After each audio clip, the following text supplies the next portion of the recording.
What is up guys, Dan at this side. So in this video, I'm going to show you how to add Klarna to Stripe. So first off, head over to Google or any browser and then in the search bar type in Stripe. After typing, you will see this first official website of Stripe.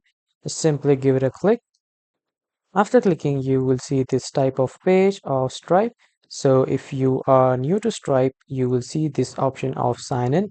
Just simply sign in with your email and password. But if you already have an account on Stripe or you have previously logged in once, so you will see the option of dashboard here. In both the cases, you will be welcome to the dashboard of Stripe. So after signing or logging in, you will come to the home page of Stripe. Now from here on the right side, you can see the settings icon. Click on the settings icon and then after the settings is opened, scroll down a bit and then under the product settings, you will see the option of payments. Click on this payments option and after clicking, click on payment methods at the top.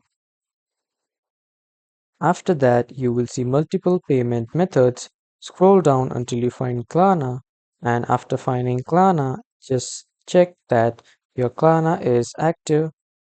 But it shows the turn on button in the Klarna. Just simply click on the turn on button and then it will be activated. So this is how you can add Klarna to your Stripe. That was all for this video, everyone. Thank you for watching.